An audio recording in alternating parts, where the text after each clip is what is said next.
Hello दोस्तों, नमस्कार। मेरा नाम है रोहित कुमार। आप सभी का स्वागत है हमारे इस यूट्यूब चैनल पे। कक्षा 10 की त्रिकोणमिति में भैया ये प्रश्न है, बहुत भारी भरकम है। 6 नंबर का प्रश्न होता है। तो आइए चलिए देखते हैं इस प्रश्न में कैसे हम इसको हल करेंगे। एक टावर जिसकी चोटी पर एक दंड झंडा पताका लिखा है, लेकिन यहाँ पे दंड पताका होना चाहिए था, लगा है, बी मीटर ऊंचा है। अब यहाँ पे जो 20 मीटर ऊंचा है उसमें कन्फ्यूज़न हो सकता है कि जो पताका या झंडा लगा है उसकी बात कर रहा है या टावर की बात कर रहा है। वैसे मैं आपको समझा दूं कि ये टावर के बारे में ही बात कर रहा है, क्योंकि अगर झंडे की ऊंचाई देना होता तो कहते हैं चोटी पर इतना मीटर ऊंचा झंडा लगा है। चूँकि ये ऐसा नहीं कह रहे हैं, इसका मतलब ये टावर की बात कर रहे हैं। लेकिन फिर भी अगर आप कन्फ्यूजन में हैं तो एकदम क्वेश्चन में आखिर में देखेंगे तो सिद्ध कीजिए कि झंडा पताका की लंबाई इतने मीटर है। अर्थात जब झंडे की जो लंबाई है इतना मीटर हमें सिद्ध करना है तो झंडे की लंबाई भी तो हो ही नहीं सकती है। इसका मतलब ये है टावर की लंबाई। इतनी बात समझ में आई। टावर के पाद से ए मीटर दूरी पर स्थित एक बिंदु पर टावर और झंडा पताका समान कोण अंतरित करते हैं। क्या करते हैं? अंतरित करते हैं। अंतरित करते हैं मतलब बताते हैं अभी। सिद्ध कीजिए कि झंडा पताका की लंबाई इतनी है। तो पहले बात समझेंगे कि एक टावर है। टावर होने के लिए ज़मीन होनी चाहिए, तो ये ज़मीन हो गई और उसके ऊपर हमारा ये टावर हमने खड़ा कर दिया। ये क्या है? ये टावर है। ठीक, टावर के ऊपर क्या है? झंडा है। क्या है? झंडा है। ये देखिए झंडा, मान लीजिए टावर यहाँ तक है, झंडा ये इतना है। टावर की ऊंचाई हमने कहा था कि ये बी है, तो यहाँ पे हम बी दिखा देते हैं, जो कि यहाँ से लेकर यहाँ तक है, बस इतना ही है। ठीक, टावर के पाद से यानी निचले वाले हिस्से से ए मीटर की दूरी पर, मतलब यहाँ ये दूरी है, यहाँ पर दोनों क्या करते हैं?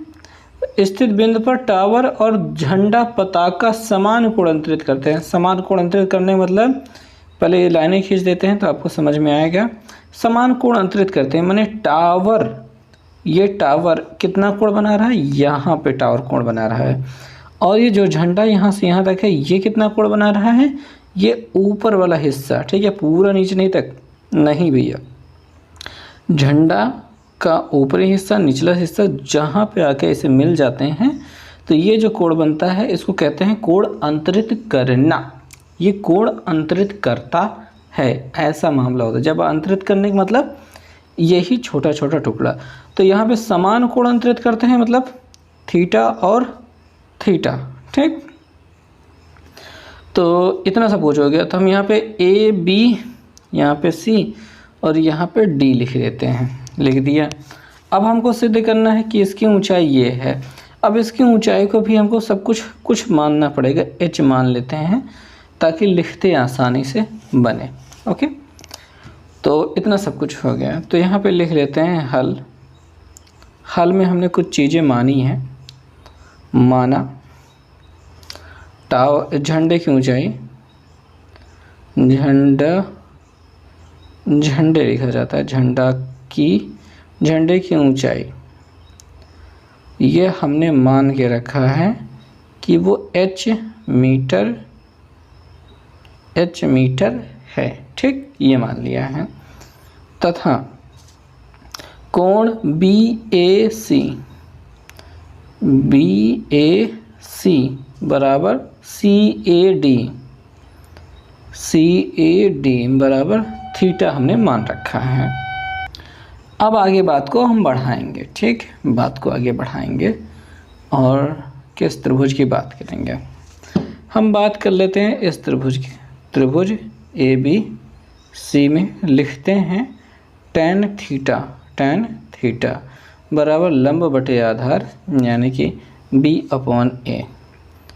ठीक, समीकरण नंबर 1। दूसरा, त्रिभुज ए बी डी में अब यहाँ पे tan ही लगेगा लंब बटे आधार करने के लिए, लेकिन हम पूरा त्रिभुज लेने वाले हैं। ये पूरा लंब, ये पूरा आधार और ये पूरा कोण थीटा प्लस थीटा बराबर टू थीटा बराबर ये b प्लस एच है, b प्लस एच है बटे a, ठीक है। ये पूरा लंब है, नीचे वाला पूरा आधार है। अब देखिए tan 2 थीटा की कुछ वैल्यू होती है, मतलब एक फार्मूला होता है। tan 2 थीटा जो होता है उसका एक फार्मूला होता है। tan 2 थीटा बराबर होता है 2 tan थीटा बटे 1 माइनस tan स्क्वायर थीटा, ये फार्मूला होता है। वही को यहाँ पे अप्लाई करना पड़ेगा। tan 2 थीटा बराबर 2 tan थीटा बटे 1 माइनस tan स्क्वायर थीटा होता है, और यहाँ पे b प्लस एच बटे a है। अब tan थीटा की वैल्यू हम निकाल चुके थे पहले, b अपॉन a, वही रख देते हैं, ठीक है। यहाँ पे चूकी लिख देते हैं ताकि पता रहे कि ये सूत्र है। ये 2 लिखा, यहाँ पे tan थीटा की जगह पे b अपॉन a रख दिया बटे 1 माइनस यहाँ पे b अपॉन a रख दिया, होल स्क्वायर हो गया बराबर b प्लस एच बटे a, और यहाँ पे रख दिया चूँकि tan थीटा बराबर b अपॉन a है, वो हमको पहले से ही पता है, ठीक है। यहाँ पे ज़्यादा कुछ नहीं करना है, a को नीचे भेज देना है, तो 2b बटे a हो जाएगा। अब यहाँ पे देखिए ये हो जाएगा 1 minus b square upon a square, ठीक, स्क्वायर दोनों के साथ लग जाएगा, और ये b प्लस एच अपॉन ए है। हम a से a काट सकते हैं, कोई दिक्कत की बात नहीं होगी, आराम से कट जाएगा, कोई लफड़ा नहीं है। यहाँ पे 2b है, a स्क्वायर से इधर गुणा हो जाएगा तो a square minus b square मिलेगा, और बटे a स्क्वायर रहेगा जो ऊपर भेज दीजिए, ठीक है, ऊपर भेज दीजिए। ऊपर भेज दिया हमने। इधर की ओर ये b प्लस एच है, b से b को काटने की कोशिश मत करना, क्योंकि वो आपका माइनस मतलब प्लस या माइनस में है, कुछ चिन्ह के साथ में है, और यहाँ पे ये a और a बाहर थे, आराम से काट सकते हैं, कोई दिक्कत नहीं थी।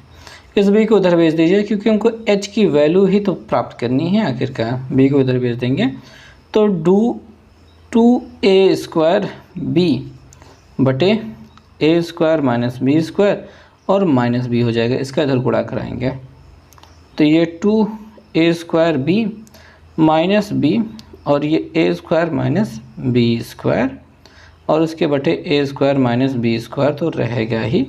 कुल मिला के हमने एलसीएम लेकर के, सॉरी इसके बटे 1 था, इन दोनों का एलसीएम लेकर तिरछा गुणा करके इसे कुछ हमने किया है। तो ये जो है वैसे ही रहेगा, b से अंदर गुणा कर दोगे तो माइनस a स्क्वायर b मिल जाएगा, और इसके इसमें गुणा करने पे माइनस प्लस b क्यूब हो जाएगा बटे a square plus, sorry minus था यहाँ पे b स्क्वायर। ओके, तो ये 2 बार है, वही देखिए ये सेम चर राशियाँ हैं, एक की घाते 2b, एक की घाते 2b, तो ये 2 बार है, ये 1 बार, इसमें से ये घट जाएगा तो 1 बार a स्क्वायर b और ये प्लस b क्यूब बटे a square minus b square बचेगा। ऊपर वाले से आप कॉमन ले सकते हैं, h बराबर चल रहा है, ये ऊपर वाले से b कॉमन ले सकते हो, तो b कॉमन ले लेते हैं तो a square plus b square बचेगा, a square plus b square बचेगा। नीचे आपको a square minus b square आपको दिखाई दे रहा है। बस यही आपको प्रूव करना था। नीचे इति सिद्धम लिख दीजिए, बात ख़त्म कीजिए। तो आई होप समझ में आ गया होगा कि इस प्रश्न को किस प्रकार से करना है। प्रोसेस लंबी थी, यहाँ पे 2 ये जो फार्मूला है वो विशेष है, ये तो आपको याद ही होना चाहिए, तभी आप इस प्रश्न को कर पाएंगे, अन्यथा नहीं कर पाएंगे।